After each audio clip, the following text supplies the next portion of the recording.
Mike's whistle. One morning when he arrived, Duck's whistle was out of order.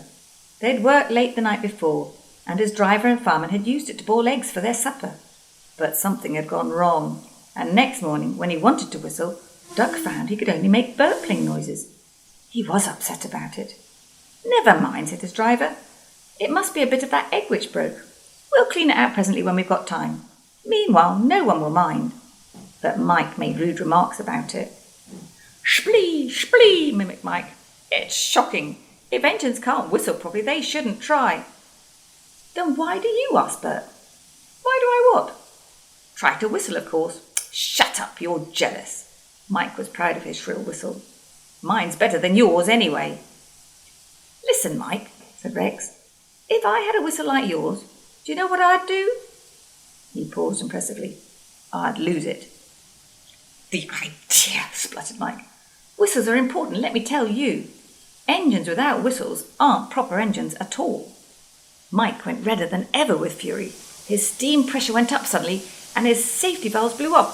Whoosh! "Hello," said his driver. "As you're ready first, you better take the passenger." "What? And leave my goods?" "Yes, Bert can do that.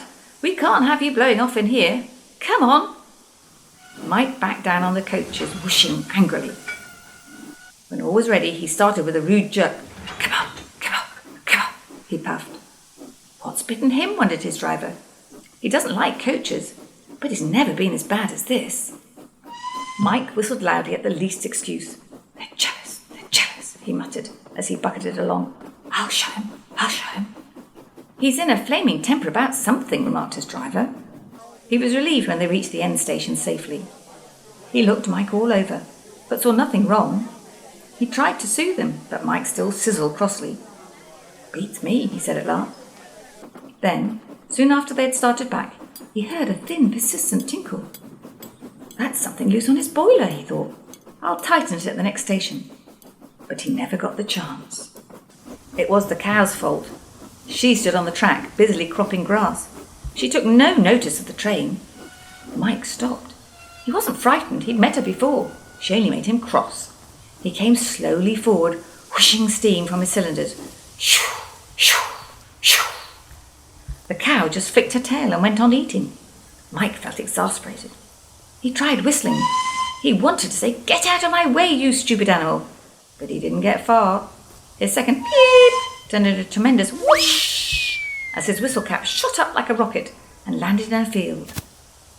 Driver and guard started to look for it, but some passengers objected. "We can't waste time with whistles," they said. "We must catch our train." Mike was dismayed. "There are boards saying whistle," he protested. "I mustn't pass those without whistling. That's orders. Please find it." "Sorry," said the passengers. "We can't wait. We'll have to whistle for you, that's all." And so it was arranged. Whenever they saw a board, guard, driver, and passengers all whistled. They made more noise than Mike ever did, and thought it splendid fun. Mike mourned for his lost whistle. Mike hoped his driver would give him a new whistle when they got home. He was disappointed. "I've no spare whistle," said the small controller sternly, "so you'll have to wait. It serves you right for being such a crosspatch." Mike worked in the quarries for the rest of the day. It was nearly dark when he reached the shed. "What's that?" asked Bert as Mike came in. "Shh," whispered Rex. "Take no notice. It's an improper engine." "Why improper? He looks all right to me." "It's got no whistle." "Oh dear," said Bert. "How shocking. We don't approve of his sort, do we?"